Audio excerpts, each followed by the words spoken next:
Comenzamos a grabar entonces y volvemos a compartir la ley contrato. Ahí estamos. Recuerdan abrocharse los cinturones porque arrancamos y vamos a ir a alta velocidad porque es repaso. Así que el que se quedó en el medio porque no lo vio antes, después me pregunta al final. El que sí lo vio y aún en la velocidad del repaso le salta una duda, pip, toca timbre, manda chat o interrumpe con el micrófono y así lo ve. Dijimos que en extinción hemos visto desde el 231 al 239 todo el instituto del preaviso y todos los supuestos de preaviso como tal. Otorgamiento del preaviso, no otorgamiento, pago de la indemnización sustitutiva, la integración del mes de despido, dispensa del preaviso, el trabajador que goza de la licencia durante el preaviso, cómo la puede acumular, la relación laboral que sigue vigente y cómo se puede suspender el preaviso con alguna enfermedad inculpable o algún accidente de trabajo, todo eso vinculado con el instituto del preaviso como tal. Plazos, si es el empleador, para el periodo de prueba 15 días, hasta 5 años, un mes, más de 5 años, 2 meses, si es el trabajador, siempre 15 días. Eso agotado. Después nos fuimos a todos los casos de extinción y arrancamos en el 240. 240, el más fácil, ya lo habíamos visto, renuncia.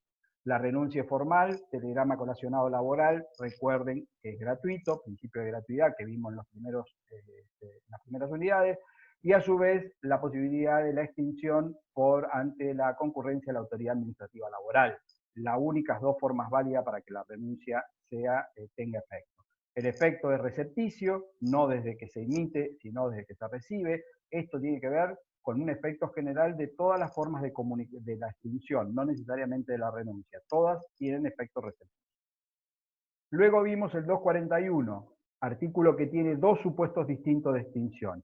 Primer párrafo, extinción por mutuo acuerdo, es formal, es un acto bilateral, extintivo, donde trabajador y empleador concurren o ante un escribano, escritura pública, o ante la autoridad administrativa y manifiestan la voluntad conjunta de extinguir el vínculo. Ese es el primer párrafo del 241, dijimos que no tiene efecto indemnizatorio, al igual que la renuncia no trae aparejado el pago de indemnización de ninguna naturaleza. Punto. Recuerden que cuando hablamos de que no trae aparejado indemnización no quiere decir que nada cobre, porque siempre va a cobrar la liquidación final. Cualquiera sea la forma extintiva, la liquidación final es un derecho que el trabajador tiene porque ha ido devengando eso que va a percibir en la liquidación final. ¿Qué compone la liquidación final? Los días trabajados, el proporcional de vacaciones y el proporcional de aguinaldo o de SAC. Esos son los tres ítems que están en toda liquidación final. El mismo 241 tiene un último párrafo que es extinción por comportamiento inequívoco de las partes. Aquí hay una cuestión fáctica o de hecho donde la conducta de las partes apreciada por el juez en su momento y de manera restrictiva puede permitir entender de que hay una voluntad mutua extintiva. El ejemplo que dimos es el trabajador que deja de concurrir a la empresa, el empleador no lo intima, es decir, ambas partes tienen una voluntad ahí subyacente, pero esto se termina de visualizar porque el trabajador, por ejemplo, celebra un nuevo contrato de trabajo, es decir, comienza a trabajar para otro empleador. Ahí, ¿qué es lo que hay? ¿No hubo abandono? No, porque ya vamos a ver que en el 244 el abandono tiene que ser intimado. ¿No hubo renuncia? No, porque ya vimos que la renuncia es formal, tiene que ser por telegrama colacionado ante la autoridad administrativa. ¿Qué es lo que puede haber? Comportamiento inequívoco de las partes. Agrego un ejemplito que en su momento dimos, pero que ahora que tienen a lo mejor este tema más fresco lo van a poder entender mejor. Actividad de temporada de empaque de la fruta fresca del Alto Valle de Río Negro y Neuquén. El trabajador que va a comenzar la temporada, el empleador hace el llamado, el trabajador no se pone a disposición, comienza la temporada y no va. Y el empleador no lo intimó y no le configura el abandono. ¿Qué ocurre? Transcurre la temporada y el vínculo sigue vigente. Si esto ocurre 2 o 3 veces y a la tercera o cuarta viene y se presenta y antes ha estado trabajando en otro lugar y no hay otro motivo, el empleador puede invocar la extinción por comportamiento inequívoco de las partes. ¿Por qué? Porque ha pasado el tiempo, pasaron 2 o 3 temporadas, nunca se presentó, y si viene ahora la cuarta, podría ser un supuesto de extinción. Se usa mucho para esa actividad esta forma de extinción prevista en el 241 último párrafo. El 242 es el concepto de la injuria. Recuerden, la injuria laboral que permite la extinción del vínculo es una sola, tanto para el empleador como para el trabajador, es el mismo concepto. ¿Cuándo se puede extinguir el vínculo de manera causada? Cuando hay una injuria laboral grave que impide la prosecución del vínculo laboral. Se tienen que dar todos estos conceptos juntos. Injuria en el ámbito del derecho laboral es incumplimiento, nada tiene que ver con el concepto de injuria al cual ustedes pueden asociar en el ámbito del derecho penal. Invariabilidad de la causa, el 243, esta es la foto, no la película. Una vez que ustedes invocan la causa y la comunican por carta, documento o por telegrama colacionado, ya sea el trabajador o el empleador, automáticamente la causa queda prefijada y yo no puedo en juicio modificar esa causa. Por eso es tan importante y tan delicado que cuando yo voy a colocarme en situación de despido si soy el trabajador o voy a despedir con causa si soy el empleador, la causa la debo expresar de manera clara, determinada y concreta. Hace, por supuesto, al principio del derecho de defensa que la causa sea precisa. No puede ser, por ejemplo, ante sus reiteradas inconductas, comunicamos a usted que prescindimos su servicio a partir del día de la fecha. ¿Existe ahí un despido causado? No, no existe. Porque ¿qué son las reiteradas inconductas? ¿Cuáles son las inconductas? ¿Cuándo ocurrieron las inconductas? Entonces, la causa tiene que ser precisa. Esto es también determinante. Si yo quiero despedir a alguien porque agredió a golpe de puños al jefe de recursos humanos, no puedo decir, ante su inaceptable conducta mantenida en la empresa, considerando esto una injuria laboral grave, ¿cuál es la inaceptable conducta? Yo voy a tener que describir el hecho. Habiendo usted agredido el día tanto a tal hora a golpe de puño al jefe de recursos humanos, considero que tal actitud es una injuria laboral grave que impide la prosecución de la relación laboral. ¿Se entiende esto? Es sencillo, hace al ABC de la lógica con la cual ustedes ya van creándola, incorporándola a medida que van evolucionando en la carrera, porque esto es de la esencia de permitir ejercer el legítimo derecho de defensa. Porque si yo al otro le estoy imputando algo, tengo que describirle ese algo de manera clara y concreta para que el otro pueda o rechazarlo, o desconocerlo, o cuestionarlo. Pero para eso lo tengo que hacer de manera precisa, no puedo hacerlo de manera vaga. Entonces, invariabilidad de la causa. 244, abandono. Otra de las formas de extinción. ¿Cuándo hay abandono de trabajo? Cuando el trabajador, por un hecho voluntario, decide no concurrir más, pasa el tiempo, es intimado para que concurra, transcurre el plazo de la intimación, no concurre y le hacen efectivo el apercibimiento y se extingue por abandono. ¿Se acuerdan que en la clase pasada lo explicamos bien? Dijimos, no basta con la intimación, se tienen que dar todas estas características y tiene que haber una decisión voluntaria de no concurrir. Si hay un impedimento de concurrir, justo uno de ustedes había preguntado qué pasa con el trabajador que está privado de su libertad.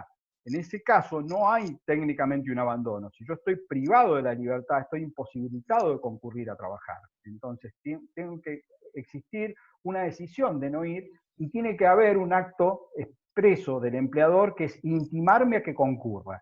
Una vez que me intimó, plazo mínimo razonable, 2 días hábiles laborales, vencido ese plazo, si no concurro, recién ahí hace efectivo el apercibimiento y se extingue por abandono.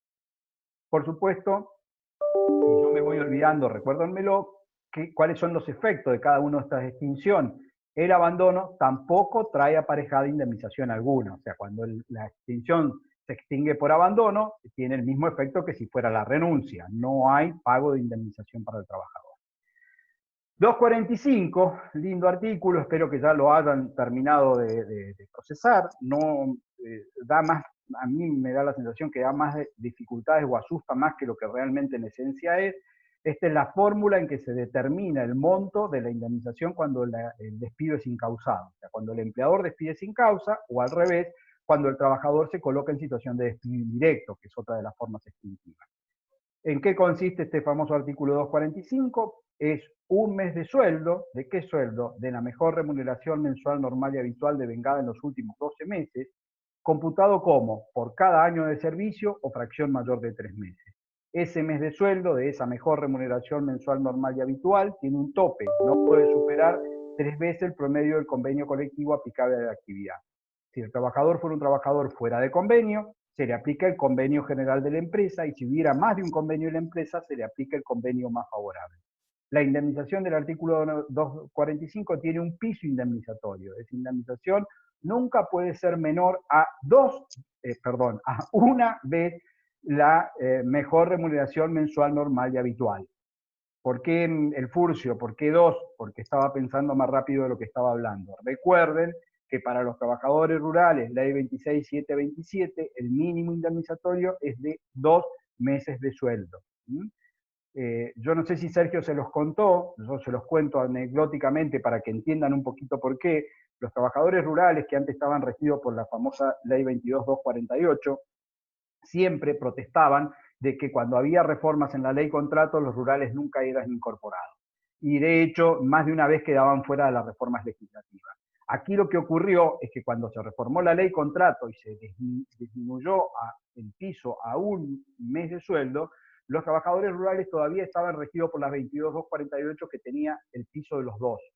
Cuando cambió el Estatuto Rural y pasó a ser ley 26727, con todos los cambios importantes y positivos que ha tenido, los rurales lucharon y lograron que se les mantuviera lo que para ellos era su piso indemnizatorio, que son los 2 meses de sueldo. Entonces, hoy un trabajador ley contrato tiene un mínimo indemnizatorio, un mes de sueldo, un trabajador 26727 rural tiene un mínimo indemnizatorio, 2 meses de sueldo. Eso es un tema importante que tienen que recordar. Bueno, el despido indirecto, el 246, recuerden, esto es cómo el trabajador extingue, se coloca en situación de despido indirecto. Aquí la injuria la ha propelido, la promueve el propio empleador, es intimado a que cese con la injuria, no lo hace, el trabajador es el que extingue y tiene derecho, obviamente, a que se le pague la indemnización del 232, 233 y 245, que a esta altura ustedes ya saben que es preaviso, integración del mes de despido e indemnización por antigüedad. A eso refiere cada uno de los artículos. El 247 es la indemnización al 50%, pero ¿qué es esto? Este es el artículo que históricamente contempla las extinciones provenientes por causas económicas, falta o disminución de trabajo o fuerza mayor. Esto es la mitad del 245, este es el artículo 247. Recuerden, porque lo hemos dado muy al pasar, porque este tema ya lo vieron cuando vieron suspensiones por la misma causal, que en la actualidad, producto de la Ley de Empleo 2403 en el artículo 98 y de los decretos 264 y 265 del año 2002, el empleador que quiere invocar esta causal tiene que hacer el procedimiento preventivo de crisis. Si no tramita procedimiento preventivo de crisis, no puede. Lucía, nombre del fallo que nos había, Bisotti, perdón, creo que a eso se refiere Lucía, pasé el 245 sin hablar de la inconstitucionalidad. Si es eso, gracias Lucía, y vuelvo a remarcar porque me había olvidado. El artículo 245, en el tope que tiene en la base de cálculo, que no puede superar 3 veces el promedio convenio colectivo, ha sido declarado desde hace años inconstitucional por la Corte. La causa se llama Bisotti con B corta y con Z. Yo la incorporé, está en la carpeta de principios y la incorporé también ahora en la carpeta de extinción, por si no lo encontraban, para que la busquen ahí. Van a ver que en la carpeta de extinción específicamente puse el fallo de la Corte de Bisotti. Criterio de la confiscatoriedad, el 33%, si excede el 33% es confiscatorio. Bueno, seguía 247, estamos hablando mitad de la indemnización para falta de disminución de trabajo fuerza mayor. Pausa. Dije ya varias veces, y me parece que no me han terminado de escuchar o yo no lo he puesto dentro del contexto, la importancia de manejar las actuales disposiciones de los DNU producto de la pandemia. Puse una carpeta que es COVID en el mundo laboral, también la puse en extinción. ¿Por qué? Porque específicamente tenemos un DNU, vale decir 2 DNU, porque el primero ha sido prorrogado en su vigencia, que prohíben los despidos sin causa y prohíben los despidos fundados en falta de disminución de trabajo o fuerza mayor, al igual que las suspensiones fundadas en falta de disminución de trabajo o fuerza mayor. ¿Hasta cuándo? El primer DNU vencía el día domingo pasado, el 31 de mayo. La prórroga es por 2 meses más, o sea, todo junio y todo julio. Durante la vigencia de estos plazos, y no sabemos cuánto más porque pueden llegar a seguir siendo prorrogados, el empleador no puede despedir sin causa y tampoco puede ni despedir ni suspender fundado en las causales económicas, falta de disminución de trabajo o fuerza mayor. Lo único que el empleador puede hacer, que de hecho es lo que está haciendo, y es lo que los acuerdos marcos de la CGT-UIA, de FAESIC para comercio y de petroleros de bases y jerárquico han pactado, es suspensiones a cambio del pago de una suma no remunerativa, 223 bis. ¿Se acuerdan que lo vimos cuando vimos remuneración? Ese artículo, incorporado por la ley 24.700 en el año 96, es el artículo que hoy se está usando. Y le tienen que dar importancia a esto, insisto, porque no sabemos cuánto más va a durar y no sabemos, yo no sé si ustedes no se reciben en julio y salen a ejercer ya con esto y lo van a necesitar. Algo que creo no dije, o si lo dije fue muy al pasar, y que también tienen que tener en cuenta, producto de la emergencia, pero no ya del COVID, sino de la ley de emergencia que se dictó en diciembre del año 2019, es que existe en nuestro país un DNU, el DNU 34/2019, que duplica los valores indemnizatorios. Esto es lo que se conoce como la doble indemnización. Nuestro país ya había tenido en la emergencia del 2001-2002 la vigencia de una doble indemnización. En aquel momento fue el artículo 16 de la Ley de Emergencia 25.571. En la actualidad tenemos vigente este decreto 34/19, que lo que hace es duplica el valor de todos los rubros indemnizatorios que el empleador tuviera que pagar. Ahora, analicemos el contexto actual. Estoy dentro del repaso aprovechando para meter esto y mecharlo y ya dejarlo definido. En el contexto actual, primero, si un empleador despidiera sin causa, tiene que pagar la indemnización del 245 duplicada, más la indemnización sustitutiva de preaviso duplicada, más la integración del mes de despido duplicada, en el caso que correspondieran estas últimas dos. Hasta ahí estamos. ¿Qué es duplicado? El valor que le dé una vez más, o sea, el valor multiplicado por 2. ¿Esto está vigente? Sí, está vigente hasta el 18 de julio, 17 de julio, según cómo se haga el cálculo. Todo hace pensar que esta doble indemnización va a ser prorrogada. ¿Por qué? Porque producto de la crisis en la que tenemos, el Estado, como vio que era insuficiente la doble indemnización, que insisto, fue dictada antes de que apareciera el COVID, al menos en la Argentina. Es de diciembre del año 2019, no es de marzo de este año, es de diciembre. Y tenía 6 meses de vigencia, por eso es que está venciendo ahora en julio. Esta doble indemnización, hoy casi que no le estamos dando mayor trascendencia. ¿Por qué? Porque como tenemos un DNU que prohíbe los despidos, mal podemos duplicar lo que no podemos hacer. No sé si entienden. Está vigente la doble indemnización, es cierto, pero está vigente por arriba de la doble indemnización la prohibición de despedir sin causa. Por lo tanto, el empleador mal va a poder pagar una doble indemnización porque en realidad no puede despedir. Porque el DNU que rige respecto de la prohibición dice claramente que el despido que se realice en violación a lo dispuesto por el artículo primero del DNU carece de efecto, es decir, ese despido no se toma como válido. Y de hecho hay bastante jurisprudencia ya y algunos fallos locales donde el trabajador que es despedido en violación de este DNU pide la reinstalación. El otro día esto lo habíamos comentado. No hay una acción propia de reinstalación, pero como el DNU dice que carece de efecto el despido sin causa que se formule en estos términos durante la vigencia del decreto de necesidad de urgencia, si alguien hoy es despedido sin causa, normalmente lo que hace es va y pide la acción de reinstalación, se declara nulo el despido y sigue trabajando.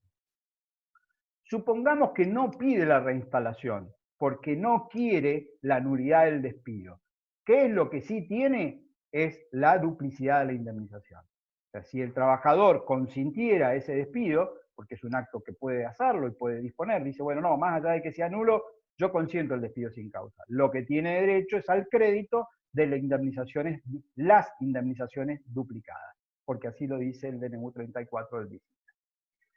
Bien, indemnización por fallecimiento, el 248. Recuerden que si se muere el trabajador, la extinción se produzca indefectiblemente. No así si se muere el empleador, solo se produce la extinción de la relación laboral cuando muere el empleador, en caso de que la relación sea intuito persona. En ambos casos, tanto el 248 como el 249, el valor indemnizatorio es el 50%, es decir, estos artículos remiten al 247, a la mitad del 245, eso es lo que se paga.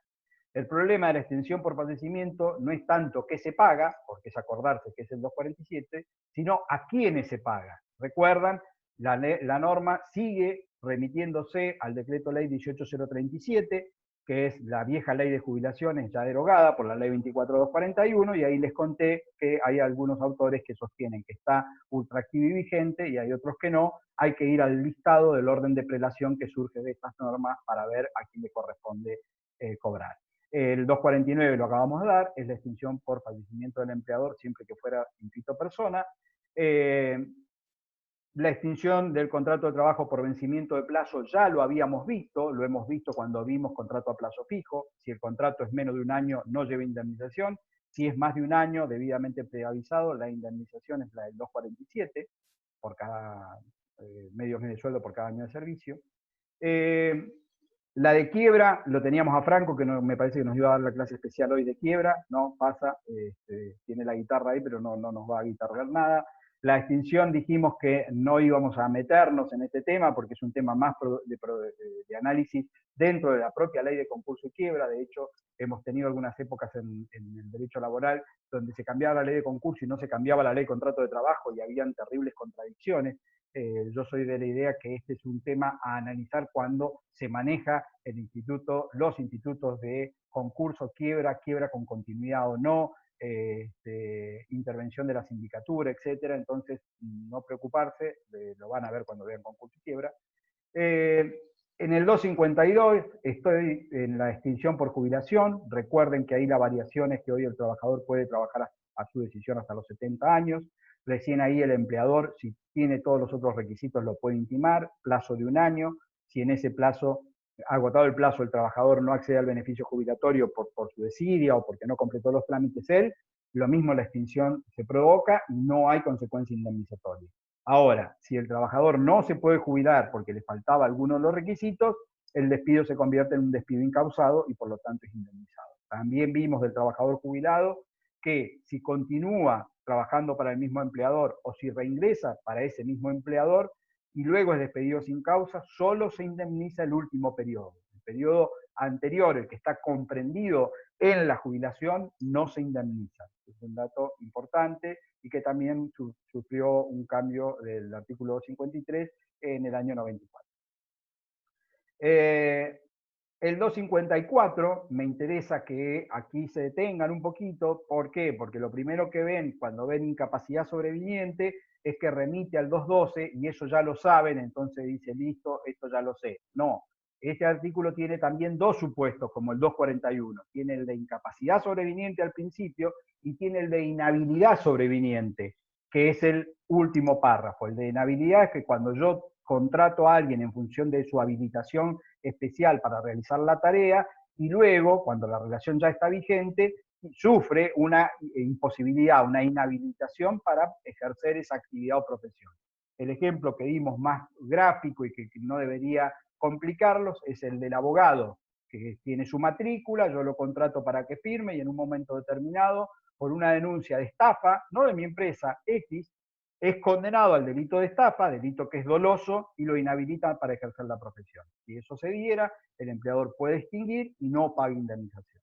Ahora, si la imposibilidad o la inhabilitación no viene de un delito doloso o de una culpa grave, como maldice el artículo, y es una culpa leve o en el caso del abogado no pagó la matrícula, en ese caso el empleador puede extinguir, pero paga la indemnización del 247, es decir, el 50% de la indemnización.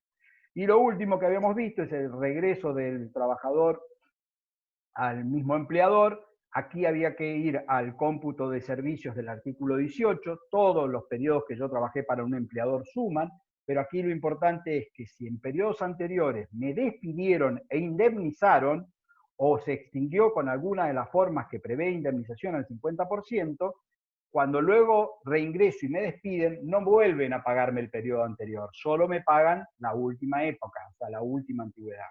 Ahora, si en aquella vieja relación yo renuncié o se extinguió por alguna forma que no llevó aparejada indemnización, ahora cuando me extingan me tienen que pagar la indemnización completa. Me suman periodo anterior más periodo nuevo. Esto es el 255 con los pequeños cambios que ha tenido y el 255 bis es el plazo para el pago de la indemnización, que remite al mismo plazo que tiene el 128 para el pago de los haberes. Cuarto día hábil de provocada extinción. Bueno, 30 minutos nos llevó un repaso exhaustivo de algo que ustedes saben que tiene bastante más que lo que dijimos. O sea que le tienen que dar importancia a todas las formas de extinción porque realmente son de la esencia de esta materia y son muy importantes.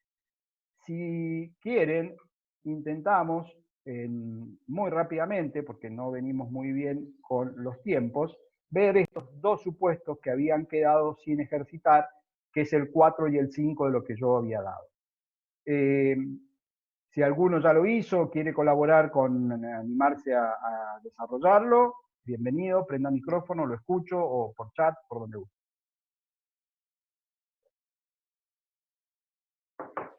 Yo los hice, pero no. Los hice, pero no estoy muy seguro que estén bien las cuentas. Perfecto, y de eso se trata, vamos. ¿Qué hago? ¿Le doy el total o le explico cómo llegué? No, andame contando cómo lo razonaste, Franco. Bueno, el primero, si puede bajar un poquitito la pantalla, porque arrancamos de 4, ¿no? El 4. Ahí está, gracias.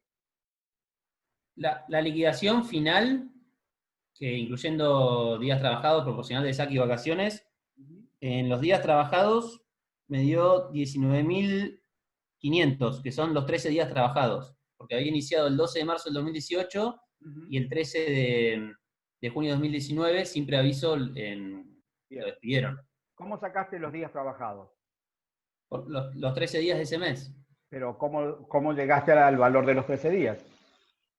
Hice el 45.000 pesos, que era la remuneración, dividido 30, que me da 1.500, y lo multipliqué por los 13. Perfecto. ¿Todo el mundo siguió el razonamiento de ahí de Franco? Al menos los que les estoy viendo la cara. Si alguno no lo entendió, vaya preguntando, porque yo tengo pantalla minimizada y estoy viendo nada más que 6 caritas aquí. El razonamiento de Franco es correcto. Él dice, voy a arrancar por los días que trabajó. ¿Cuándo lo despidieron? Y lo despidieron el 13 de junio. 13 días de junio ha trabajado. ¿Cuánto cobraba por mes? 45.000. Divido por 30 para sacar el valor del día, multiplico por 13, eso me dan los días trabajados. Listo, primer X despejada. Seguimos. ¿Qué más? Después también le saqué la integración del mes de despido, ¿Por que qué le son corresponde 17. la integración del mes de despido? Porque lo despidieron el 13 y no el último día del mes. Entonces ahí le quedan Dieron el 17 13 días. y no le dieron el preaviso. O sea que lo que hicieron fue, lo extinguieron ese día sin darle el preaviso. Entonces le sacó 17 días. Los 17 días que faltan es lo que falta para llegar a 45.000 en lo que ya le pagó de los 13, obviamente. ¿Se entiende esto? O sea, él cobró el mes completo, 13 días como trabajado, 17 días como integración del mes de despido. Pero lo correcto es separar los rubros, no es poner 45.000 liso. Lo que está haciendo Franco está bien. 13 trabajó, hago la cuenta, me da tanto. 17 integración, hago la cuenta, me da tanto. Obviamente si sumo, me tiene que dar 45.000 entre los dos porque está cobrando el mes completo. ¿Qué más? Después le saqué, bueno, el SAC de la integración Pero del mes de pará. despido. Que... Le sacaste saca integración de mes de despido, está bien, correcto. Sí. Sueldo no complementario. A todos. Después las vacaciones eran 14 días, más 3, porque como trabajó 3 meses de ese año, son 90 días, le saqué una cada 20, que me da 4, perdón, no 3. Te da 4. 4 días de vacaciones. ¿Y qué pasó con la indemnización sustitutiva de preaviso? ¿La dejaste para después? Sí, porque en el B preguntaba eso. Indique si corresponde. Bien. El B sí, le di un mes, 45.000 más el SAC por preaviso, que es 3.750. Perfecto. No, perdón, 11.250. ¿Puede ser? Párate que me perdí porque tenía acá la pantalla. Entonces, indemnización sustitutiva de preaviso, le diste un mes. La integración del mes de despido ya la habías calculado, la calculaste antes. Y le aplicaste SAC sobre eso. Claro. Y ahora te queda la indemnización por antigüedad. ¿Qué calculaste? La indemnización por antigüedad, la del C, me dio 1 año y 3 meses y un día, con lo cual 2 meses. O sea, 2 meses, claro, 90.000 pesos. Justo, perfecto. 2 meses, 90.000 pesos. ¿Sí? Bien. ¿Alguien más lo hizo y lo hizo distinto? ¿No le da esa cuenta? lo entendió diferente, algo para polemizar con Franco. El que no lo hizo, obviamente no lo va a poder seguir así en el aire como lo hizo rápido Franco, porque ya lo tiene masticado.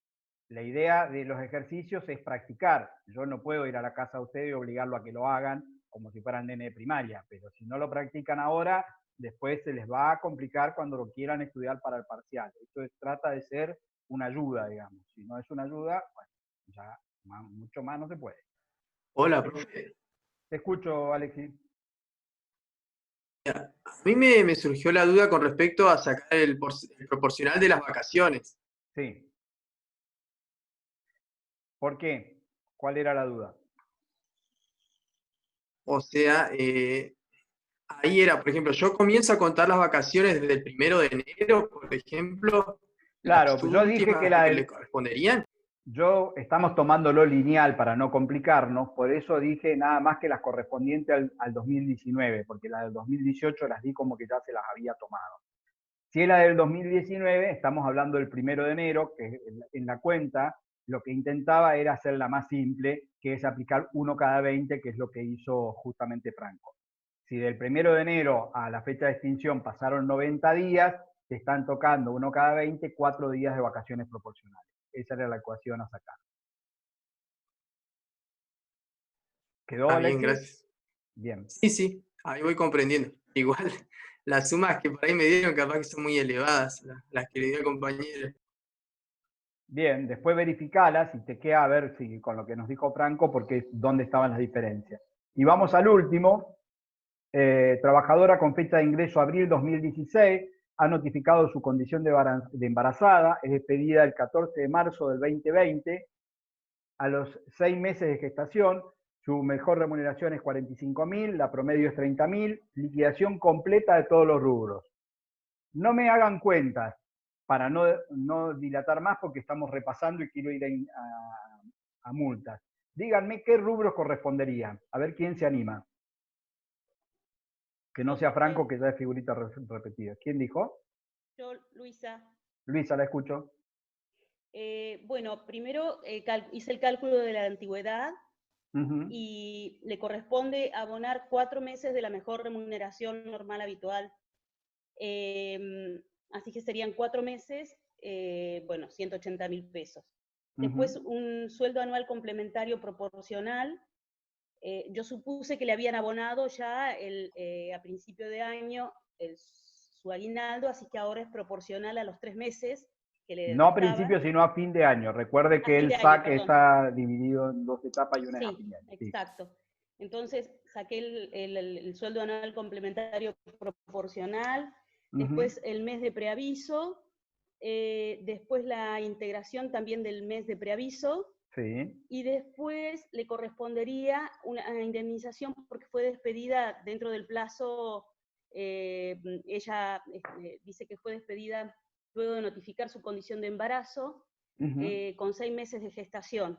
Entonces, le correspondería la indemnización del artículo 182 en función del 178, que son 12 meses de sueldo, de ese sueldo, de ese haber. En realidad son 13, son 12 y también se paga aguinaldo sobre ese. Ah, o sea, bien, yo le paga un calculé mes solo más. 12. Claro. También Bien, se paga un mes más, se paga un mes completo, un año completo de remuneraciones, y la jurisprudencia entiende que dentro de ese año se debe cargar también el aguinaldo, o sea que serían 13 meses de su remuneración de 45.000 pesos. Perfecto, Bien. yo lo había calculado por 12 nada más. Ok. Eso. Ahí en líneas generales esos serían todos los rubros. ¿Qué le incorporamos a este? La indemnización agravada por trabajadora mujer embarazada, como para que pudieran también jugar y calcularla. Bueno, ¿estamos? Nos vamos de aquí, así ya este tema lo dejamos, por más que no esté 100% sabido, al menos está todo explicado. Insisto con algo que siempre les digo, el que tenga dudas, se quiera sacar dudas, se puso a hacer un ejercicio, no le da la cuenta y me quiere preguntar, me manda un mail y me pregunta. Y listo, porque si no es bastante complejo a veces, si con el material no alcanza y por ahí quieren sacarse la duda puntual. Me manda un mail, me manda un WhatsApp y me sacan. Bueno, Ahora vamos a entrar en otro capítulo dentro de extinción que también es complejo porque demanda analizar diferentes supuestos. ¿Qué vamos a ver? Vamos a ver lo que se conocen como multas, producto de la extinción de la relación laboral. Entonces, vamos a analizar, lo digo a modo introductorio para que si están tomando nota y quieren ir apuntando, 4 supuestos de multas distintos. La multa del artículo 80 de la Ley Contrato de Trabajo, la multa prevista en el artículo 132 bis de la Ley Contrato de Trabajo, la multa prevista en el artículo 1 y en el artículo 2 de la Ley 25323, y las multas previstas en la Ley de Empleo 24013. Ya con esto, ya se marearon con los números, ya no saben ni de qué estamos hablando. Así que imagínense para ver cada una de las multas. Así que pongámosle voluntad, Lucía, no te dañes. Vamos para adelante. Agostina, ¿está despierta? Sí, casi. Artículo 80. El artículo 80 es conocido como el certificado de trabajo. ¿Qué es esto? Cuando la relación laboral se extingue, sin importar los motivos, primer dato que hay que apuntar, a cada multa vamos a ir diciendo cuándo procede. Aquí estamos hablando de que la relación laboral se extinguió, no nos importa por qué. Esto quiere decir por renuncia, por despido con causa, porque me coloqué en situación de despido, porque me jubilé, no importa. Se extinguió. El empleador tiene la obligación de otorgar un certificado de trabajo, que es un documento que a partir de la reforma que le introdujo la Ley 25.345, este artículo, es un documento muy completo que contiene no solo la fecha de ingreso del trabajador y la categoría, sino los saberes que ha percibido durante toda la relación laboral y los aportes y contribuciones que se han hecho.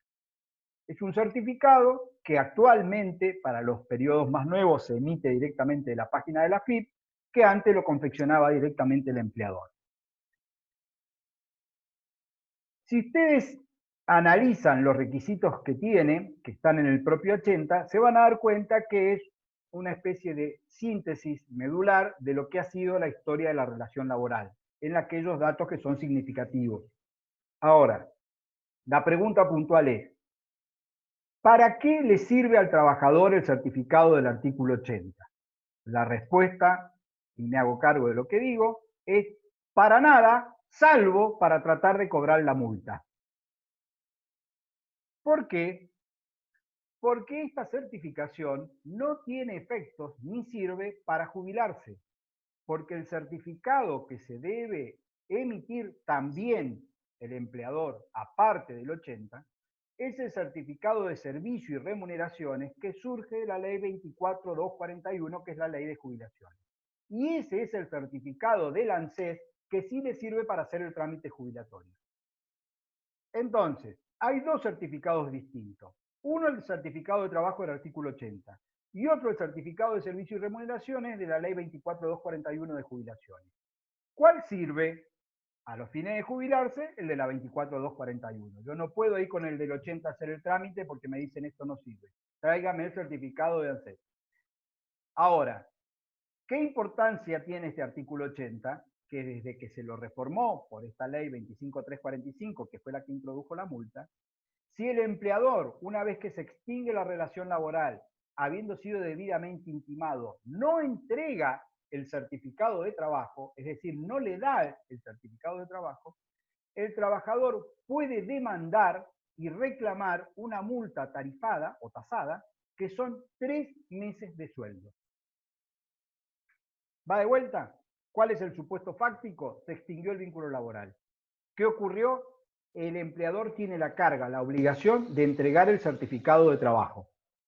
No lo entrega, lo intiman, no lo entrega, el trabajador es acreedor, cuando demande, a demandar la entrega del certificado más la multa de 3 meses de sueldo. Entonces, ¿para qué sirve el artículo 80? Para tratar de generar la multa de la no entrega del certificado, porque no sirve ese certificado para jubilarse. Había una vieja discusión, lamentablemente, con los contadores, donde los contadores porfiaban de que con entregar el certificado del de la Ley 24.241 ya estaba. la jurisprudencia se cansó de decir que son dos certificados distintos. Uno es el de la ley de jubilaciones y otro es el de la ley de contrato de trabajo. Y hay que entregar ambos. Uno genera multa, el otro, el de la 24241, no tiene multa automática.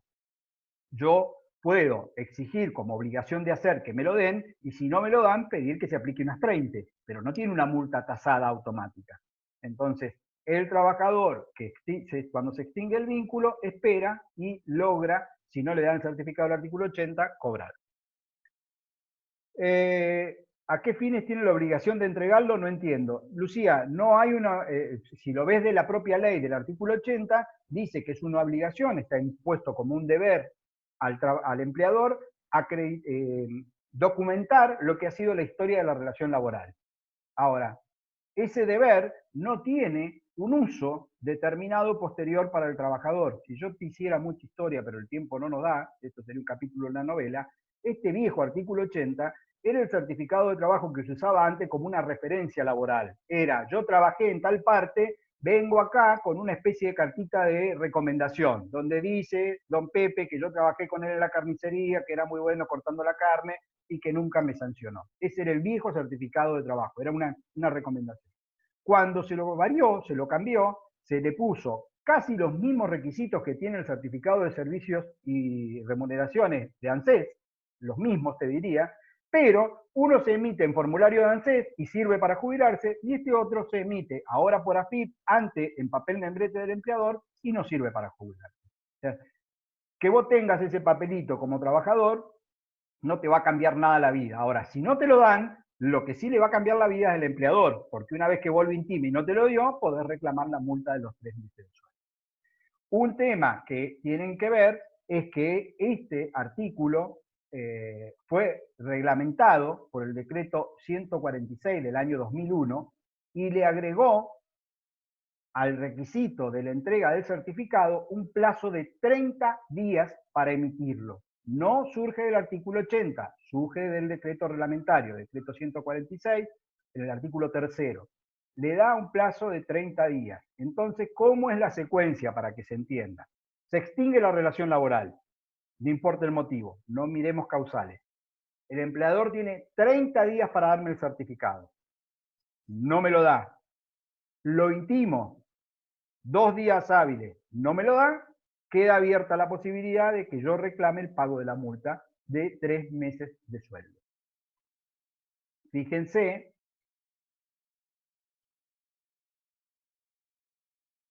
dice este párrafo, que es el cuarto: si el empleador no hiciera entrega de la constancia o del certificado previsto respectivamente en los apartados segundo y tercero de este artículo dentro de los 2 días hábiles computados a partir del día siguiente de la recepción del requerimiento que a tal efecto formular el trabajador de modo fehaciente, este es el plazo.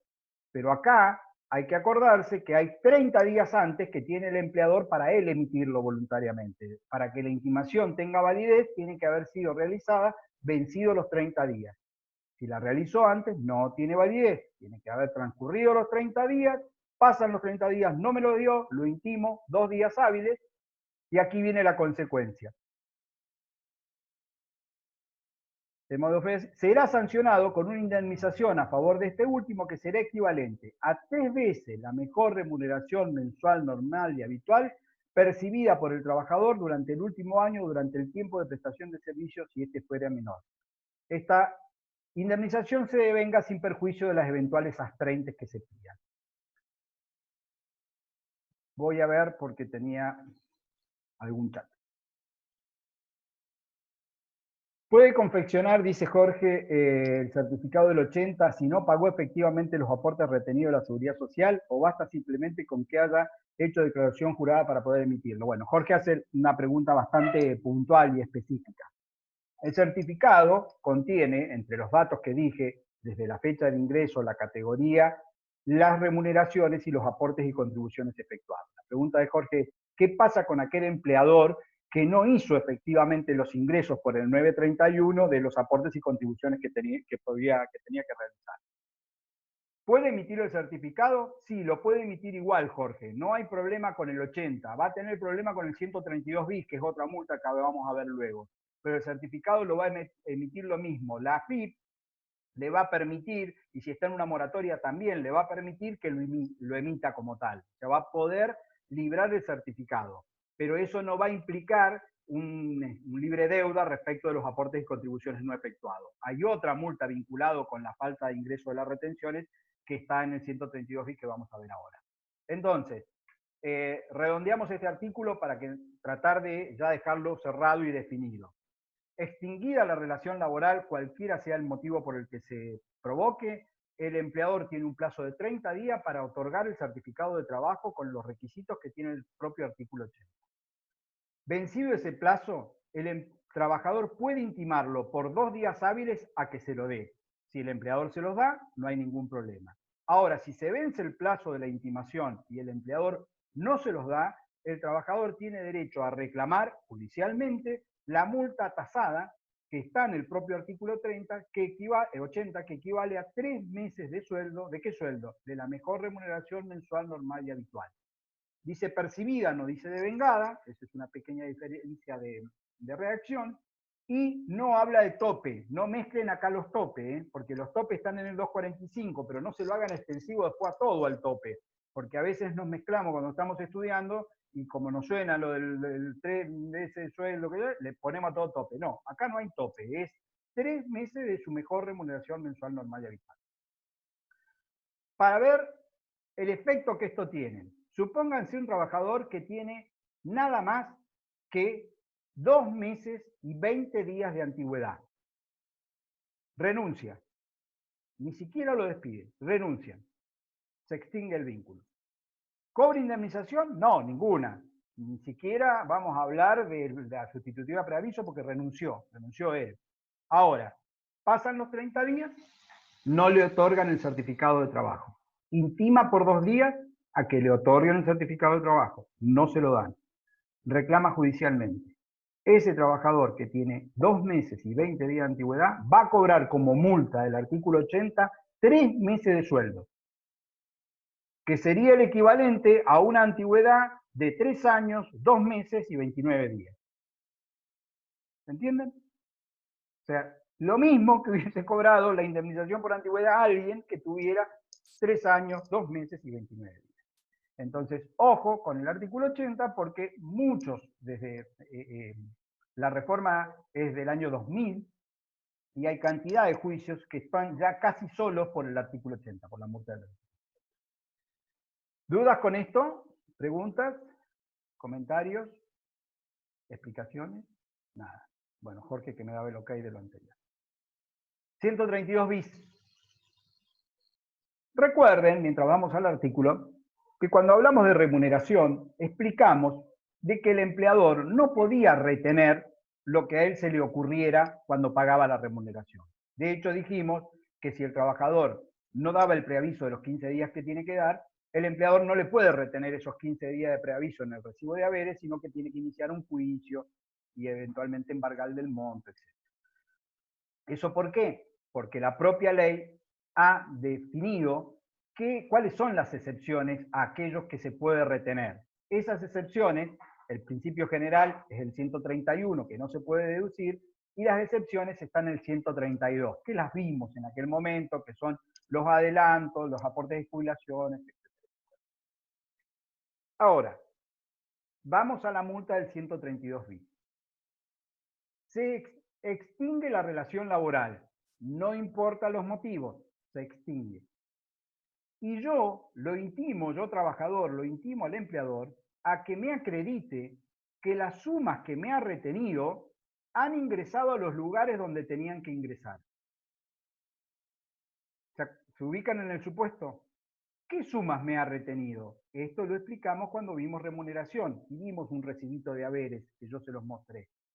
Recuerden que nuestro sistema de seguridad social funciona a través de lo que se denominan aportes y contribuciones. Es decir, el trabajador paga y el empleador paga. Yo, trabajador, cuando cobro, tengo un número más alto que me figura en recibo y un número más bajo que es lo que yo efectivamente se acredita en mi cuenta sueldo o me lo dan en plata. ¿Por qué? Porque mi sueldo, que es más alto, está contribuyendo al sistema de seguridad social. O sea, hay plata mía, trabajador, que yo pongo para que funcione mi obra social, mis jubilaciones, esto está claro, mi sindicato, yo trabajador lo pago. Pero ¿cómo lo pago? ¿Voy por ventanilla y lo pago? No, no. El empleador hace de agente de retención. ¿Se acuerdan el famoso formulario 931 que les mostré? El empleador dice, de esto que te tocaba cobrar a vos, tanta plata te la retengo, es tuya, yo la retengo y yo la meto a través del sistema del formulario 931 a la AFIP para que vaya a la obra social, a la jubilación, al sindicato, a la mutual, etc. ¿Qué es lo que contempla el 132 bis? Que esas sumas que el empleador me ha retenido, que dice el recibo que me ha retenido, cuando se extingue el vínculo y yo lo intime, tiene que demostrarme y acreditar de que efectivamente fueron a parar ahí y no que esa plata se la quedó él. Esto no es ciencia ficción. En un país con crisis constante como las que tiene lamentablemente la Argentina, suele ser habitual que el empleador priorice pagar el sueldo y financie parte de sus problemas con no hacer los aportes y contribuciones. Esto es justamente lo que recién preguntaba el compañero cuando decía qué pasa si no ingresé los montos. Bueno, si el empleador que me ha retenido plata que es mía trabajador no la ingresa y extinguido el vínculo, yo lo intimo y no me puede probar de que la ingresó, surge a partir de ahí la multa del 132 bis. ¿Que equivale a qué?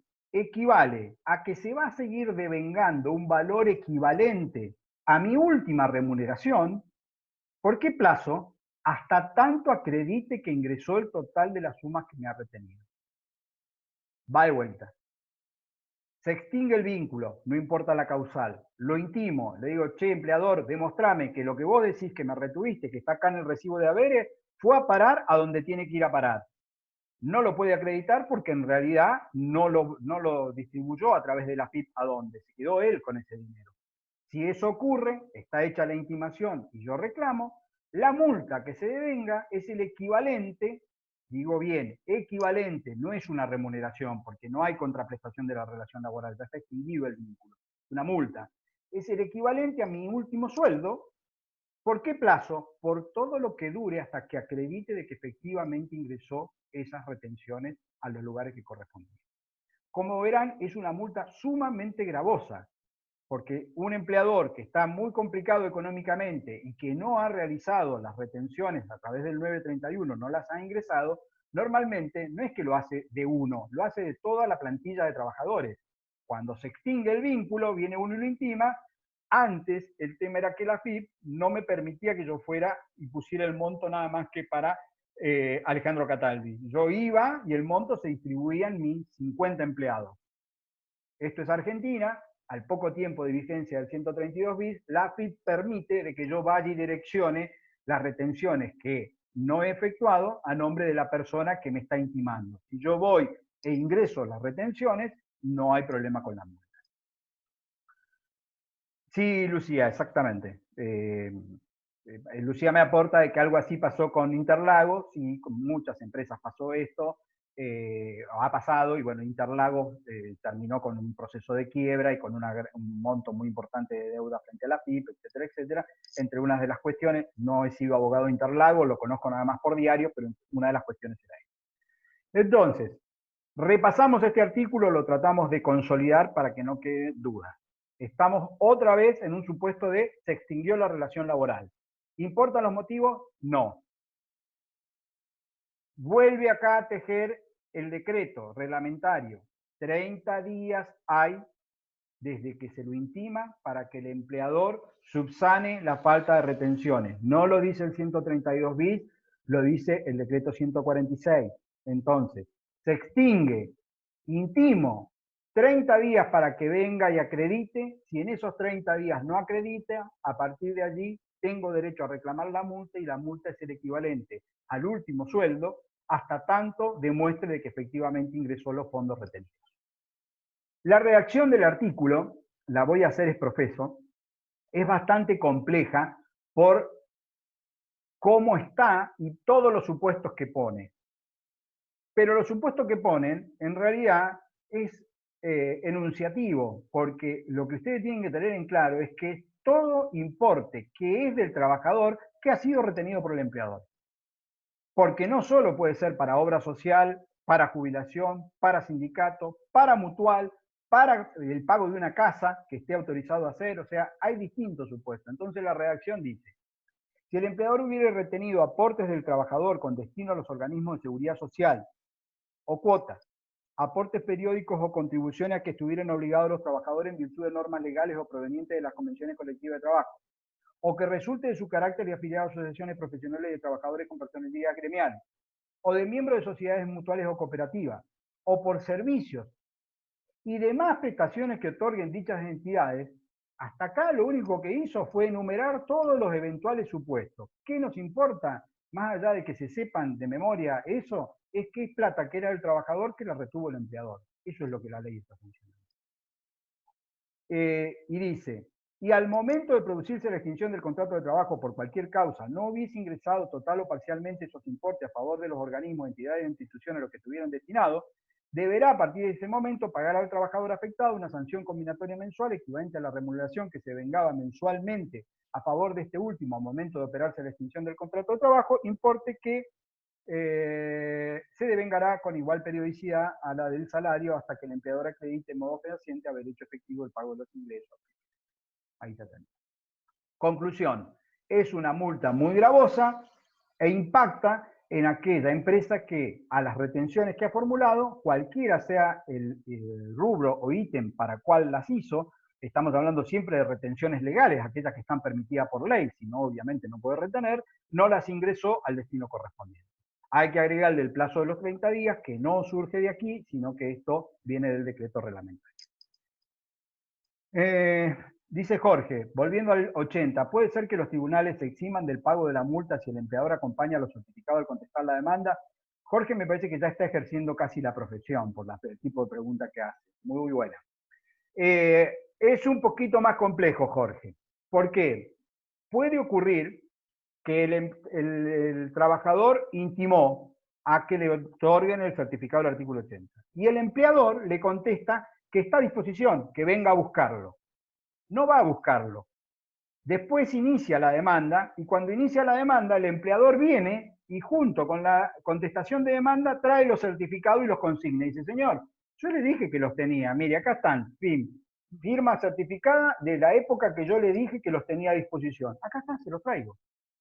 En ese caso, puntualmente, no sé si es tal cual el caso que estás planteando, Jorge, si es que ya te tocó vivirlo, pero en ese caso la jurisprudencia local mayoritariamente no condena el pago de la multa, porque entiende de que el certificado como tal existía y que el empleador lo puso a disposición.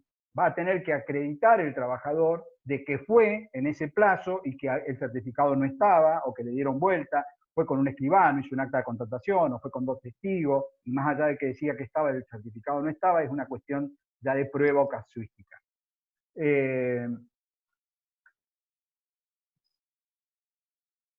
Sí, Lauti, se aplica también los 30 días en el 132 bis, no surge del 132 bis, sino que surge también del decreto reglamentario al que hicimos referencia, 146/01. ¿Estamos? Me están haciendo cansar. Bueno. 80 y 132 bis ya no son un problema, han pasado a conocimiento general. Vamos a ir a la multa de la 25.323. A ver, un segundo, por favor.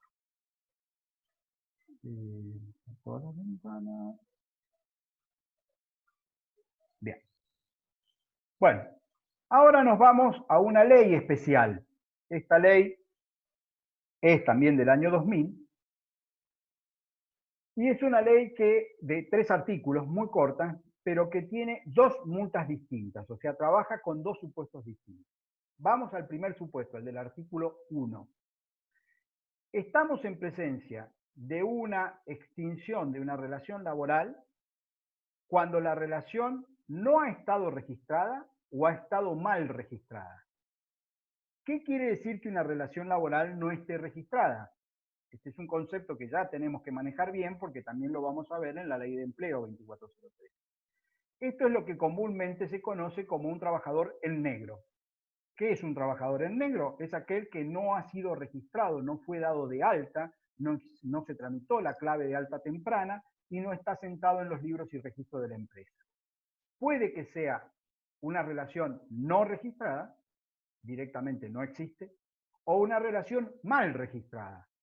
¿Por qué puede estar mal registrada la relación? Básicamente hay tres cuestiones que pueden ser del vicio de registración. La fecha, esto es, ingresó el 1 de enero del año 2017, realmente comenzó a trabajar ahí, pero yo el alta se la doy el 1 de enero de 2019, 2 años después. Entonces, ¿está registrada la relación? Sí, a partir del 2019 está registrada. Ahora, no está bien registrada, está mal registrada porque hay un error, un vicio, que normalmente no es un error por falta de conocimiento, se ha registrado 2 años después. Entonces, la relación está mal registrada. Otro supuesto de error de registración tiene que ver muchas veces con la remuneración. ¿Esto qué es? Que en recibo oficial cobra un valor y en la realidad cobra un valor superior. Es decir, la relación está registrada, la remuneración está registrada, pero la remuneración real pagada difiere, es más alta de la que efectivamente percibe. Y el tercero, que a veces es difícil probar, tiene que ver con la extensión o la carga horaria, que ya lo vimos cuando vimos el contrato de tiempo parcial. ¿Se acuerdan? Que yo tengo registrada una relación laboral por una carga menor horaria a la real. Yo lo tengo por jornada al 50% y en realidad trabaja la jornada completa. Entonces ahí hay una registración laboral, pero hay un vicio de la registración porque no refleja la realidad, refleja la mitad de lo que es la registración plena. Hasta ahí se entendió, estos supuestos son típicos. Ahora, ¿qué hizo esta ley 25323? Hagan un esfuerzo cronológico. Lo estoy dejando para el último, a la ley de empleo, porque es la más compleja. Pero la ley de empleo, en número, es anterior a estas leyes. La ley de empleo es la ley 24013. ¿Se acuerdan? Ley de empleo ustedes ya la estudiaron cuando vieron procedimiento preventivo de crisis en el artículo 98. La ley de empleo es la ley 24013. Es decir, es anterior a esta ley. Sería bastante más ordenado darla antes que a esta multa, pero no la doy por la complejidad. Entonces, quiero que sepan que cuando se dictó la 25323 ya había una multa prevista para los errores de registración. Esa multa está en la ley de empleo, que todavía no hemos explicado, pero ya había una multa. ¿Qué hizo la 25323? Vino a mantener aquella multa, pero dar un supuesto distinto. Es cuando la relación laboral no ha estado registrada o mal registrada y se extinguió, si el trabajador demuestra en juicio este vicio, la falta de registración o el error de registración, tiene derecho a cobrar una multa que es equivalente a aumentar el valor de la indemnización por antigüedad. ¿Va de vuelta? Esta ley lo que contempla es, si al momento de extinguirse la relación laboral y el trabajador en juicio reclamar de que estaba mal registrada o no registrada la relación y lo prueba, lo que la ley dice es que lo que va a cobrar por indemnización por antigüedad se va a duplicar como multa del artículo 1 de la ley 25323. ¿Le exige algo más? ¿Le exige haber intimado durante el vínculo? No, no le exige nada más. Es una multa bastante sencilla. Dice el artículo 1, las indemnizaciones previstas en la ley 20744. Ya todo el mundo sabe a esta altura que la ley 20744 es la ley de contrato de trabajo. Traten de no poner cara de sorprendido, Agostina, no te duermas, el bostezo, hacelo, expresalo, ¿no? Sacátelo de encima. 20744, ley contrato de trabajo. Dice texto ordenado 1976, porque recuerden que la ley que es del año 73, el gobierno de facto en el 76 lo modificó por la ley 21297. Eso es lo que quiere decir. Entonces, cuando lean, no pierdan tiempo. Arriba le ponen ley contrato de trabajo, que es lo que está haciendo referencia. Las indemnizaciones previstas en la ley contrato de trabajo, artículo 245, a esta altura no necesito ya decirle, porque ya lo hemos visto para arriba y para abajo, es indemnización por antigüedad. Y acá lo que sigue, lo testan. Si tienen una ley a mano, táchenlo. ¿Por qué? Porque la 25013, el artículo 7, se ha derogado hace muchos años. Era otra forma de cálculo de antigüedad. Pobres los chicos que estudiaron en esa época. Porque era otra forma transitoria de aplicar el 245. Según la fecha de ingreso que el trabajador tenía, se calculaba, como lo hemos visto, o la doceava parte por cada mes trabajado, fracción, era otra locura. Ese artículo está derogado, entonces no se compliquen, porque si por ahí son muy meticulosos para estudiar, van a ir a buscar qué es la 25013, qué es el artículo 7, y eso no rige más. Entonces lo mejor es que lo tachen o que se apunten de que no rige. Vuelvo para atrás. La indemnización del 245, la ley contrato de trabajo, o las que en el futuro lo reemplace, serán incrementadas al doble cuando se trate de una relación laboral que al momento de despido no esté registrada o lo esté en modo deficiente. Miren qué sencillo que es.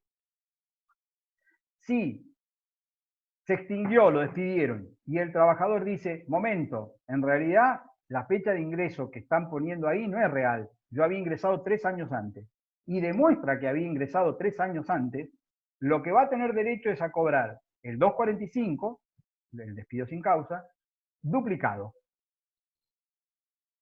No estoy mostrando el párrafo que sigue porque quiero que entiendan primero esto.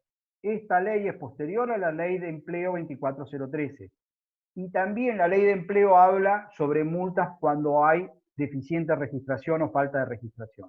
Pero la ley de empleo tiene otro objetivo y otros requisitos, que esta ley no lo tiene. Esta ley no tiene requisitos ni tiene más objetivo que sancionar con una duplicidad cuando la relación estuvo mal registrada o estuvo en negro. Ese es el único objetivo que tiene el artículo primero de la 25323. Sigue diciendo, para las relaciones iniciadas con anterioridad a la entrada vigente de la presente ley, los empleadores gozarán de un plazo de 30 días, esto es, cómo podían subsanar los errores de registración. Está recontravencido porque esta ley, como vieron ahí, es de octubre del año 2000, con lo cual ya no tienen posibilidad de subsanar nadie nada, salvo un próximo blanqueo que se dice. Y el último párrafo me interesa. El agravamiento indemnizatorio establecido en el presente artículo no será acumulable a las indemnizaciones previstas en los artículos 8, 9, 10 y 15 de la ley 24013, que es la ley de empleo. ¿Qué quiere decir esto? Que si yo voy por esta vía y reclamo la multa de la 25323, no puedo reclamar a su vez la multa de la ley de empleo, que también son multas vinculadas con la defectuosa registración. Son excluyentes. De hecho, el legislador creó a los años esta norma porque los requisitos de la ley de empleo son bastante más graves, es decir, tiene requisitos, que si no lo cumplo no cobro multa. Entonces, ¿qué hizo el legislador? Bueno, si no cumple los requisitos de la ley de empleo, puede pedir la multa a la 25323, que es que se duplique el 245 si la relación estaba mal registrada o no estaba registrada. ¿Se entendió? Pongan cara, gracias Franco, te quiero. El único que hizo estamos diciendo, vamos, vamos, que de acá salimos. Eso es el artículo primero de esta ley. Cambien el chip, vamos a otro supuesto, misma ley, pero fíjense que el artículo segundo dice, cuando el empleador fehacientemente intimado por el trabajador no le abonare las indemnizaciones previstas en los artículos 232, 233 y 245 de la ley contrato. ¿Qué es esto? Indemnización sustitutiva de preaviso, integración del mes de despido e indemnización por antigüedad. ¿Sí? ¿Se acuerdan? 232, 233 y 245. Lo intima, no se le paguen. Borren los artículos 6 y 7 de la 25013 porque también fueron derogados, no rigen más, no se compliquen con esa parte del artículo. Y, consecuentemente, lo obligare a iniciar acciones judiciales o cualquier instancia previa de carácter obligatorio para percibirlas, estas serán incrementadas en un 50%. Vamos a explicarlo para que se entienda. Me despiden sin causa, ni preaviso. Vimos ya que por el 255 bis el empleador tiene 4 días hábiles para depositarme los montos. Pasan los 4 días hábiles, no cobro nada. Lo intimo a que me pague la indemnización sustitutiva de preaviso, la integración del mes de despido y la indemnización por antigüedad. No me lo paga. Inicio juicio, reclamo eso con un incremento del 50% como multa por no habérmelo pagado cuando debió pagármelo. ¿Se entendió esa primera explicación? Es explicación básica. Fase A, digamos, para que se entienda. Va de vuelta. Me despidieron sin causa, no me pagaron nada, pasaron los 4 días hábiles, no me pagaron nada, intimo, no me pagaron nada, hago juicio y en el juicio puedo reclamar lo que me deben de indemnización con un incremento del 50%. ¿Bien? Ahora el artículo dice algo más ahí, porque dice, y consecuentemente el obligar a iniciar acciones judiciales o cualquier instancia previa de carácter obligatorio para percibirla. Ojo con esto. ¿Qué es instancia previa de carácter obligatorio? A nivel capital federal o CABA, mejor dicho, la instancia previa obligatoria existe y se llama CECLO, que es el Centro de Mediación Obligatorio Previo a iniciar un juicio laboral. El CECLO, cuando vean procedimiento lo van a ver con mayor precisión. Es previo y es obligatorio. En Río Negro y Neuquén, nuestras normas de procedimiento administrativo laboral no son instancias previas obligatorias. El trabajador puede ir a la subsecretaría a hacer el reclamo o puede no ir. No está obligado a ir a la instancia administrativa previa. Es obligatoria la comparencia del empleador a esa primera audiencia, pero la instancia no es obligatoria. La instancia administrativa previa en Río Negro y Neuquén no es obligatoria. Pero, para aquellos que ya están un poquito más avanzados, esto a lo mejor ya lo saben, Río Negro tiene una instancia previa obligatoria de mediación laboral pura y exclusivamente en la 4ª circunscripción judicial. Por ahí les dije muchas cosas juntas con términos que a lo mejor todavía no terminan de manejar. Entonces vamos de a poco. Río Negro sí lo manejan, es la provincia vecina acá la que está, yo estoy en Neuquén, algunos de ustedes deben estar en Río Negro, del otro lado del río. Río Negro tiene 4 circunscripciones judiciales. Es la forma en que está dividida la provincia, su poder judicial en 4 circunscripciones judiciales. Viedma es la primera, Roca la segunda, Bariloche la tercera y Chipoleti la 4ª, la última creada. De esas 4 circunscripciones judiciales, solo en una, por ahora, se puso de carácter previo obligatorio la mediación judicial laboral, el CEJUME para los requerimientos laborales. Entonces, va a ocurrir que si yo voy a esa instancia previa obligatoria de mediación en la 4ª circunscripción e inicio el reclamo, ya tengo derecho a reclamar la multa del 50%. ¿Por qué? Porque esa es una instancia previa de carácter obligatorio, pura y exclusivamente en la 4ª circunscripción. No va a ocurrir lo mismo en la segunda, no va a ocurrir lo mismo ni en la primera ni en la tercera. Ni en Neuquén, que no tiene mediación, ni voluntaria ni obligatoria. La segunda tiene mediación laboral voluntaria, no obligatoria. Esta prueba de la obligatoriedad está por ahora en la 4ª. Habían dicho que se iba a ampliar al resto, pero tengo entendido que todavía no. Me parece que el tema de COVID ha dificultado un poco las cosas. Entonces, algo más para ajustar aquí. Fíjense que los artículos que se incrementan al 50 son las indemnizaciones del 232, 233 y 245. Puede ocurrir que me haya pagado algo de eso y que me deba el otro. Solo la multa va a ir sobre el que no me pagó. ¿Se entiende? Supongamos que el empleador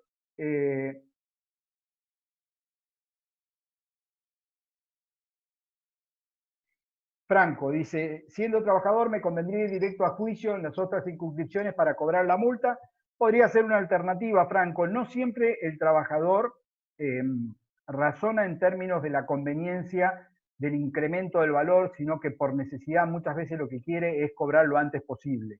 Entonces, en un análisis tuyo ya como abogado, más posicionado en, bueno, el número final con multa va a ser más tentador porque es un 50% más, al lado lo tenés al trabajador que te dice, mire doctor, yo lo que quiero es que me paguen mañana. No, pues que si usted me aguanta, yo hago una demandita y con esa demanda cobramos un 50, el tipo te dice, no, vamos a la subsecretaría y si me traen la plata, que me la den ahora, porque no le estoy pudiendo comprar la comida a los pibes. Entonces, es cierto que en términos de conveniencia, la multa iría por vía de la acción judicial para poder cobrarla, pero a veces la realidad no te da el margen para que vayas a demandar, sino que lo que el tipo necesita es cobrar ya.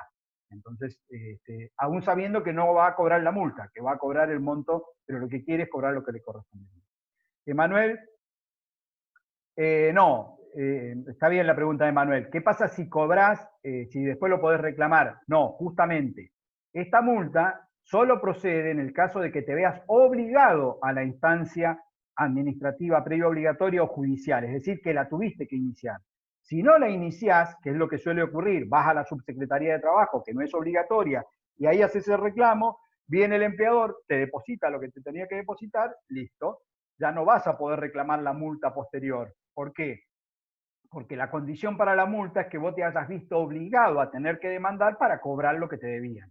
Aquí vos ya cobraste lo que te debían, con lo cual la demanda después no procedería.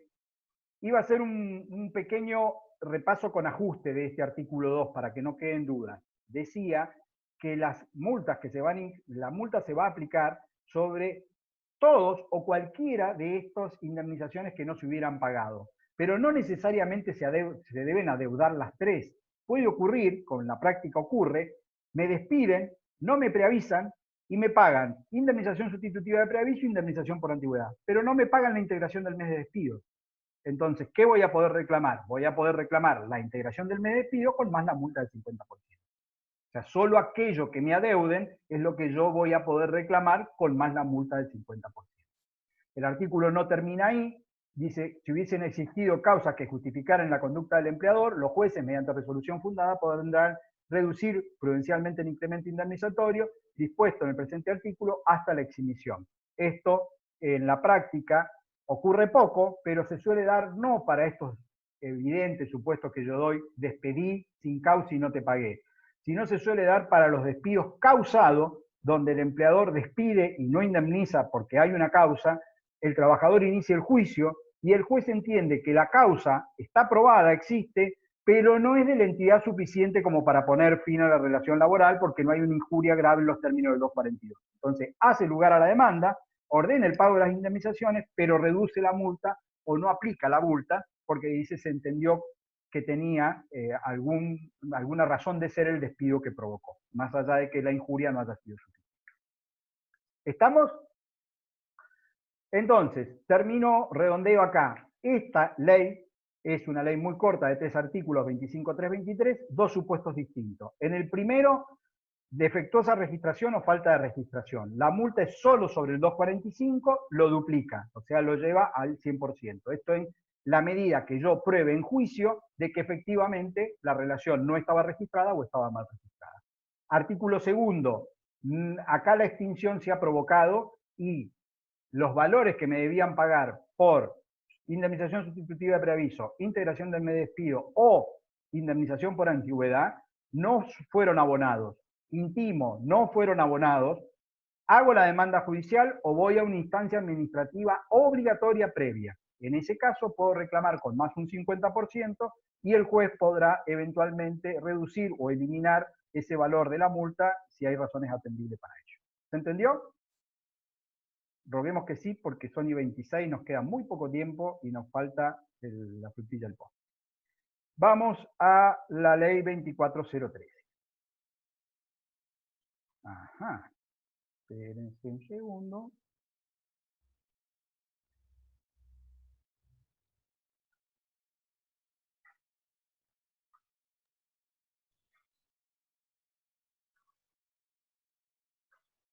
¿La estamos viendo ahí? ¿Hago? ¿Sí? Bien. Cuento mínimo, para que se entienda de qué vamos a hablar ahora. Esta ley es una ley muy importante, vigente en su mayoría articulado aún a la fecha. Estamos hablando de la época del gobierno de Menem y con Cavallo como ministro de Economía. Otra de las grandes crisis en el 90 de la República Argentina. Esta ley es conocida como la ley de empleo. ¿Por qué? Porque lo que pretendía esta ley era lograr las registraciones de las relaciones laborales en negro y a su vez otro objetivo que también tuvo la ley era generar nuevos puestos de trabajo. Digamos que no tuvo mucho éxito en ninguna de las dos objetivos que tuvo la ley, pero es importante que sepan el porqué de la ley para que entiendan cómo funciona. La ley sigue sosteniendo que si vigente la relación laboral, es decir, cuando el vínculo todavía está vivo, no cuando se ha extinguido, cuando el vínculo está vivo, el trabajador intima a su empleador para que o lo registre o subsane un error de registración. El empleador tiene un plazo de 30 días para hacer eso. Va de vuelta. Tenemos una relación laboral vigente, pero esa relación tiene algunos de los vicios que hablamos hace un ratito, los mismos que estábamos hablando de defectuosa registración o inexistencia de registración. La relación está totalmente en negro, o está mal asentada la fecha de ingreso, o está mal la remuneración, o está mal la jornada. Si algo de esto ocurriera, yo puedo como trabajador intimar al empleador a que subsane o registre la relación laboral. Esta ley tiene como objetivo que eso se logre.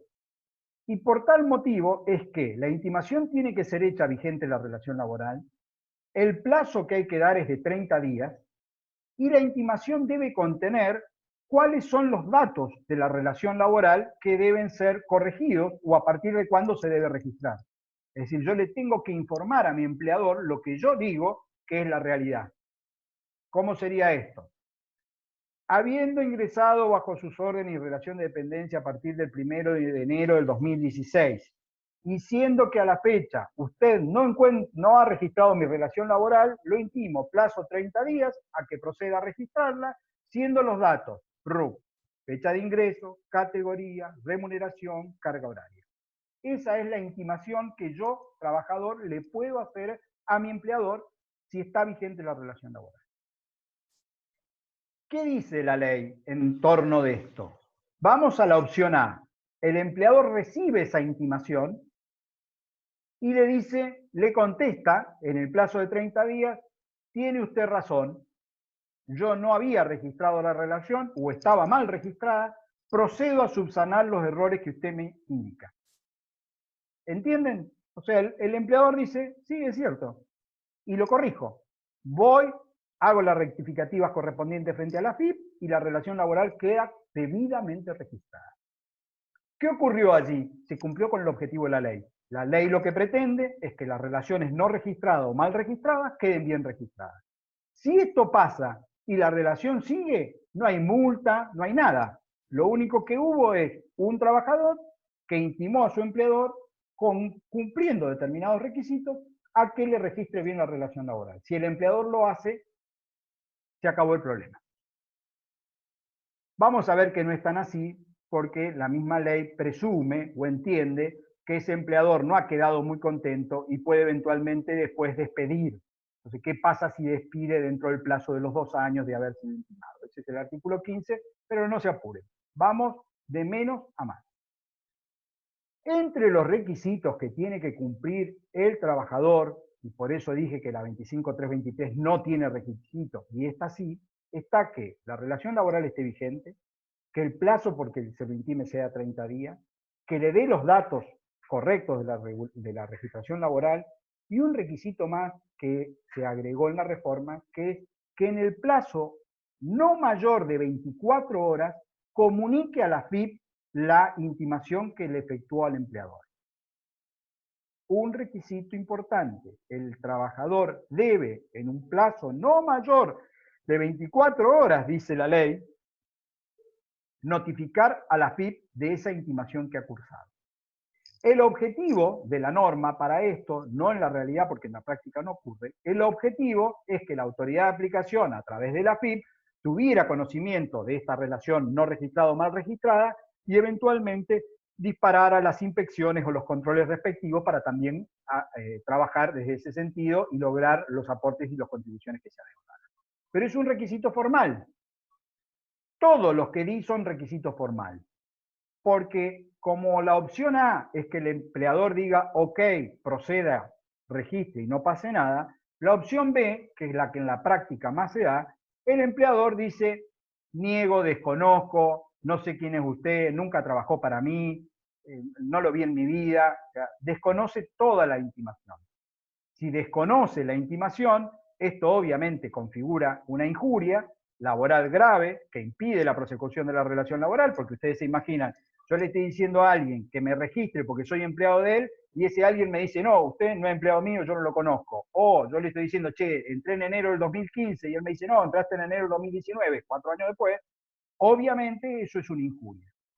Esa injuria permite que el trabajador se coloque en situación de despido indirecto y en función de que el empleador no admitió los hechos, se devengan las multas que contemplan los artículos 8, 9 y 10 de esta ley 24013, que ahora vamos a ver que son multas muy gravosas.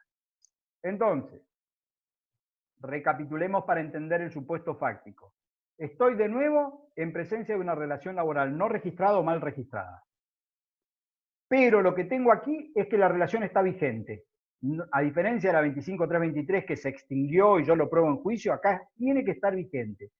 ¿Y por qué tiene que estar vigente? Porque el objetivo de la ley, el primer objetivo, es que el empleador modifique eso que está mal o registre.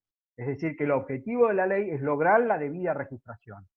Eso es imposible si no está vigente. Entonces, observen, que el artículo 11 dice las indemnizaciones previstas en los artículos 8, 9 y 10 procederá cuando el trabajador o la asociación sindical que lo represente cumplimente en forma fehaciente las siguientes acciones. A. Intime al empleador a fin de que proceda a la inscripción, establezca la fecha real de ingreso o el verdadero monto de las remuneraciones, esto es, a que me registre o a que subsane los errores de registración. B. Proceda de inmediato y en todo caso no después de 24 horas hábiles siguientes a remitir a la Administración Federal de Ingresos Públicos copia del requerimiento previsto en el inciso anterior. Requisito formal, tiene que participar a la FIP. Con la intimación, el trabajador deberá indicar la real fecha de ingreso, las circunstancias verídicas que permitan calificar a la inscripción como defectuosa. Si el empleador contestare y diere total cumplimiento a la intimación dentro del plazo de los 30 días, quedará eximido el pago de las indemnizaciones antes indicadas. Este es el artículo 11. Último párrafo no lo voy a leer porque se van a complicar. ¿Qué son los requisitos formales? Entonces, pregunta, ¿qué ocurre si no está alguno de estos requisitos? Por ejemplo, lo intimo, no vigente la relación laboral. O lo intimo por un plazo menor a 30 días. O lo intimo bien, pero no le doy participación a la FIP en las 24 horas. Si hubiera algún defecto en la intimación, las multas no proceden porque estos son requisitos de admisibilidad de la multa.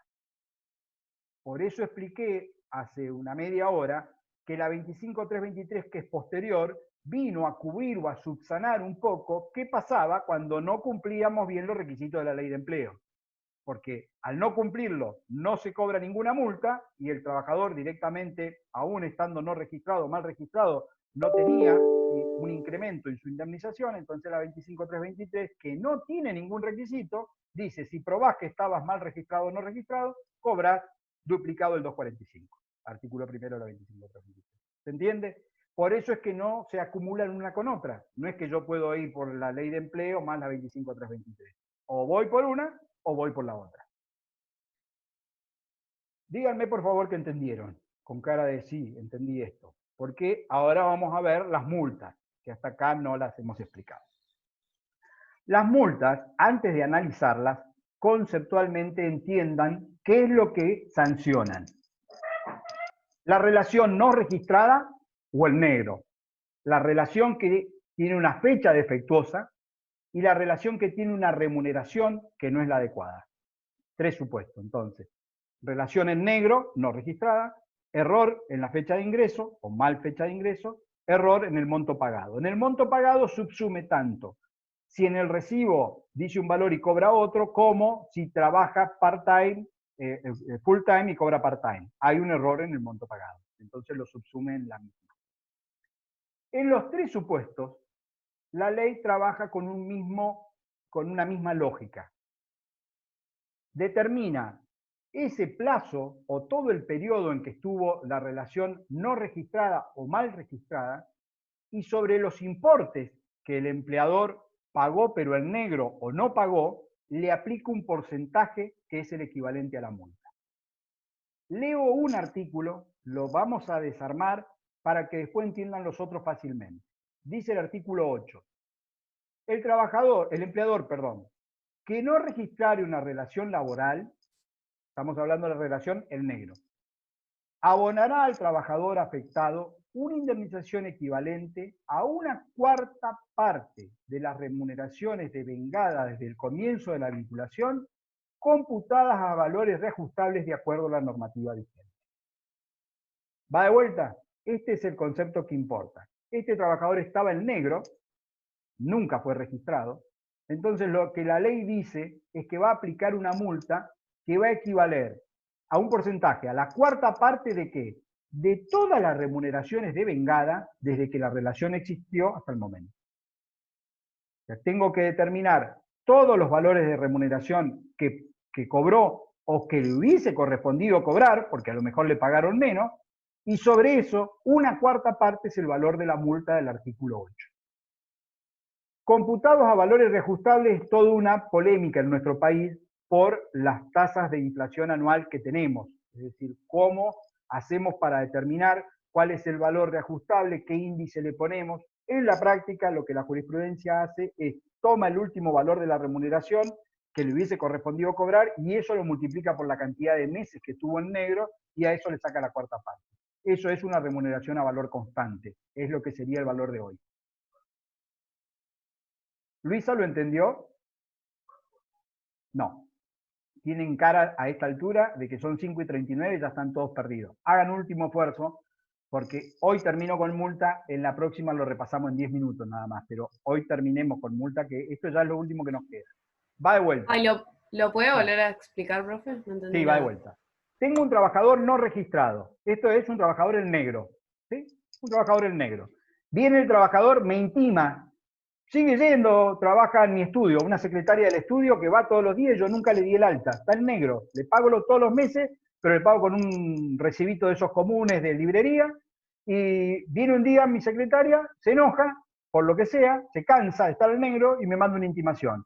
Me intima, me dice, atento a que estoy cumpliendo tareas de secretaria de estudio jurídico con un horario de 8 a 12, 16 a 20, desde el día 1 de abril del 2017, con una remuneración de 35.000 pesos, lo intimo 30 días a que proceda a registrar la relación laboral.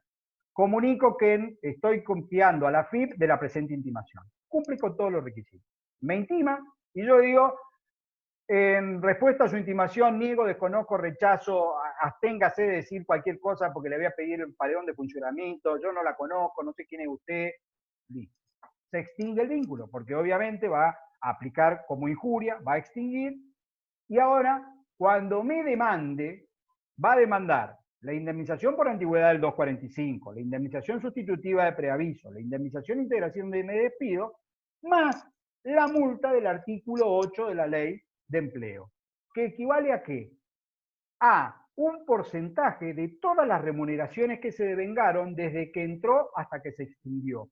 Yo sumo todas esas remuneraciones, dice a valores constantes, tomen el valor que pusimos de hoy, 35.000 por 24 meses, 48 meses, que es lo que está trabajando, y como dice el artículo 8, una cuarta parte de eso es la multa de la ley de empleo.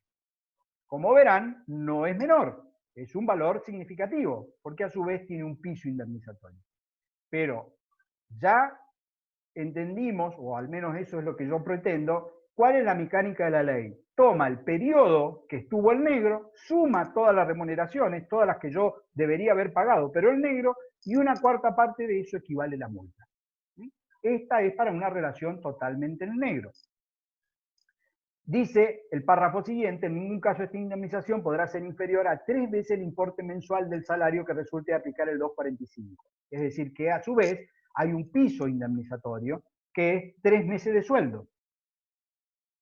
Según la antigüedad que tenga, puede que la cuarta parte lo supere y si no lo supera, son 3 meses de sueldo. Ahora bien, el artículo siguiente va a trabajar con la misma hipótesis, en cuanto al porcentaje, pero con el supuesto de el error de registración. El empleador que consignara en la documentación laboral una fecha de ingreso posterior a la real, abonará al trabajador afectado una indemnización equivalente, otra vez, a la cuarta parte de ¿qué? Del importe de las remuneraciones devengadas de la fecha de ingreso hasta la fecha falsamente consignada. Volvemos al periodo que estuvo en negro. ¿Cómo sería el ejemplo? Entré a trabajar realmente 1 de enero de 2016. Me registran 1 de enero de 2019. Yo intimo en el 2020 y extingo. Del 2016 al 2019, todas esas remuneraciones las sumo a valores constantes. La cuarta parte es la multa del artículo 9. Por eso insisto, si entienden la lógica, después es más fácil, porque la ley lo que hace es trabajar siempre con el dinero que estuvo en negro, con sumar la totalidad del dinero que estuvo en negro y aplicarle a eso la cuarta parte. Entonces el artículo 9, el supuesto es cuando la registración es defectuosa por fecha de ingreso. Y ahora tomemos el 10. El empleador que consignara en la documentación laboral una remuneración menor a la percibida por el trabajador, abonará a este una indemnización equivalente a la cuarta parte del importe de las remuneraciones devengadas y no registradas, debidamente reajustada de la fecha en que comenzó a consignarse indebidamente el monto de la remuneración. Volvemos con lo mismo. ¿La cuarta parte de qué? De aquello que no estuvo registrado. Mi recibo de sueldo dice que yo cobro 20.000 pesos. En la realidad, yo cobro 40.000 pesos. Hay 20.000 pesos. Perdón, voy a poner otro ejemplo porque siempre pongo el mismo y se confunde el número con número. 20.000 dice el recibo y yo cobro 50.000. Hay 30.000 pesos que están en negro, no registrados. ¿Qué hago? Esos 30.000 los multiplico por la cantidad de meses que estuvieron en negro, eso me da una base de cálculo. La cuarta parte de eso es la multa del artículo 10. Entonces, recapitulando, aquí hay en principio 3 multas. Artículo 8, artículo 9 y artículo 10. Artículo 8 no está registrada, está en negro, sumo todas las remuneraciones desde que nació hasta que se extinguió el vínculo, sobre todas esas remuneraciones le aplico la cuarta parte. Artículo 9 está registrada pero con una fecha que no es real, yo entré antes. El periodo que no estuve registrado, sumo todas las remuneraciones de ese periodo, cuarta parte es la multa que aplico. Artículo 10, está registrada, pero la remuneración que figura no es la real que yo cobro. Sumo todas las diferencias de esas remuneraciones, la remuneración real cobrada versus la no asentada en el recibo, sumo, cuarta parte de eso es la multa. Queda todavía, ahí voy, Franco, queda un supuesto más. ¿Qué es el que cuando comencé a hablar esbocé? Es el del artículo 15. ¿Qué pasa si este empleador al que lo intiman dice, tenés razón, no hay problema, te registro, y me registra y cumple? No hay multa en principio, pero la ley lo que dice es que si dentro del plazo de los 2 años posteriores el empleador me despide sin causa, o con una falsa causa que pueda ser atribuible a la intimación, sí va a aparecer una multa. ¿Por qué? Porque es una forma de protegerme. Si no, de nada me serviría a mí que yo lo intime a que me registren y a las 48 horas va y me despide o me invento una causa. Esa es la forma en que me sacaría de encima a mí como trabajador. Entonces dice el 15, si el empleador despidiere sin causa justificada al trabajador dentro de los 2 años desde que se le hubieran cursado de modo justificado las intimaciones del 11, el trabajador despedido tendrá derecho a percibir el doble de las indemnizaciones que le hubieran correspondido como consecuencia del despido, se refiere indemnizaciones, habla 245, 232, 233, si el empleador otorgara efectivamente el preaviso, su plazo también se duplicará. La duplicación de las indemnizaciones tendrá igualmente lugar cuando fuere el trabajador el que hiciere denuncia del contrato de trabajo, fundado en justa causa, salvo que la causa invocada no tuviera vinculación con lo previsto en el artículo 8, 9 y 10, y que el empleador acreditara de modo fehaciente que su conducta no ha tenido por objeto inducir al trabajador a colocarse en situación de despido. ¿Esto qué es? Si la causal de la extinción está atada a la intimación, y va a tener que pagar el doble de la indemnización del 245, y del preaviso y de la integración del despido. ¿Por qué? Porque es una reprimenda que obviamente está tomando el empleador como consecuencia de que fue intimada. Ahí preguntaba, ahora voy a hacer un repasito de todo lo que es ley de empleo, nada más para no volverlos locos por el horario, ya están que se van.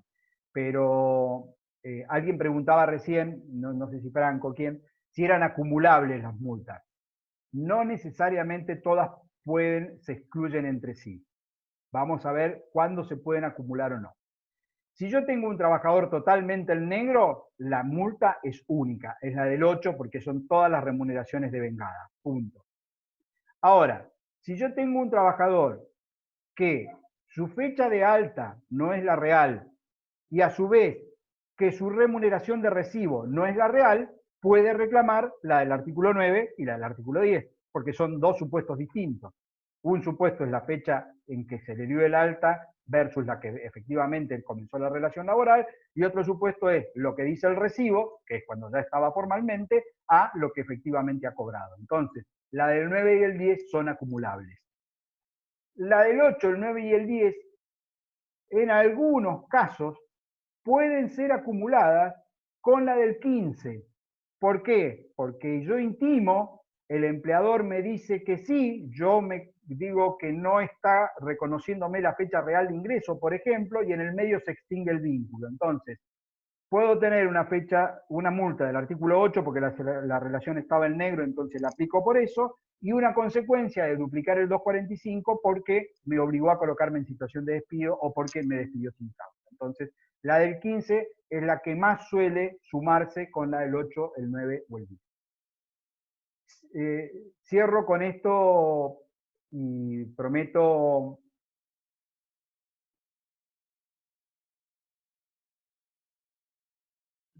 Sí, Jorge dice si podría ser la diferencia de categoría. Si la diferencia de categoría, normalmente la diferencia de categoría tiene una diferencia de remuneración. Entonces, ahí no va a haber primero, es una relación registrada, no es una relación en negro, porque estamos suponiendo que te pusieron como la categoría A y te correspondía la C. Pero sí es una relación mal registrada, porque lo que a vos te correspondía cobrar era lo de la categoría C y no de la categoría A. Entonces hay un defecto de registración y lo vas a poder encarar por el 10, por la diferencia de remuneración entre lo que te deberían haber pagado, más allá de que no te lo pagaron, y lo que efectivamente te figura en recibo, porque te deberían haber pagado la categoría más alta. Chicos, aprieto para terminar con esto porque son y 50. Solo repasemos ley de empleo. Nos va a quedar el repaso general de todas las multas. Solo ley de empleo. 24013, objetivo la registración. Requisito, vigente la relación laboral, un plazo de 30 días, indicar la fecha de ingreso y los demás datos esenciales de la relación laboral y notificar en el plazo de 24 horas a la FIP. Si el empleador dice que sí y acepta la intimación y registra, la relación sigue vigente y no hay ningún tipo de inconveniente. Salvo que en un plazo de 2 años, dentro de los 2 años posteriores, me haya extinguido sin causa o me haya yo colocado en situación de despido indirecto con causa vinculada por la intimación, en ese caso se duplican las indemnizaciones que me corresponden del 240. Las multas están en el artículo 8, 9 y 10 y apuntan a la multa correspondiente cuando la registración no existe o cuando la registración es defectuosa por la fecha de ingreso o por el monto de la remuneración. Siempre es una cuarta parte de aquello que estuvo en negro. Si es totalmente la relación, todas las remuneraciones, cuarta parte. Si es diferencia de fecha de ingreso, desde la fecha real hasta que me dio el alta, remuneraciones, cuarta parte. Y si es solo el recibo de haberes, lo que cobro versus lo que dice el recibo, sumo esas diferencias, cuarta parte. Esas son las multas de la ley de empleo, que como verán, pueden ser muy gravosas, y hablamos del piso, que me había omitido, del artículo 8, que es el único que contempla un piso expreso. Esto es un tema que en alguna doctrina discute, pero el único que da el piso de los 3 salarios es el artículo 8, es decir, la multa cuando la relación está totalmente en negro. No está ese piso indemnizatorio para el 9 y para el 10. Bien, espero que hayan entendido algo, porque si no vamos a tener un terrible problema para la próxima clase. Chicos, Sergio va a comenzar con riesgo, así que yo la semana que viene, no sé si el miércoles o el viernes, daré clase. Vamos a tomarnos de nuevo 15 a 20 minutos para repasar multas. Así que traten de verlas para ver si saltan dudas respecto de esto. Y comenzamos con derecho colectivo, que quiero hacer una clase introductoria para poder ayudarlos con el práctico, que recuerden que ya lo tienen cargado con fecha de vencimiento, no me acuerdo cuándo, pero está puesto ahí en la PET. ¿Alguna pregunta o duda respecto de esto? Ni ganas de hablar les Yo quedó. quería hacer una consulta. Dale. En el caso de que esté en negro, por ejemplo, un año, y él intime al empleador a que regularice la situación, y si el empleador lo hace, este año que estuvo en negro y no cobró, no tuvo aporte, no tuvo nada, y no pasa nada, o sea, esto lo perdió, ¿está? No. Está muy buena la pregunta, Manuel.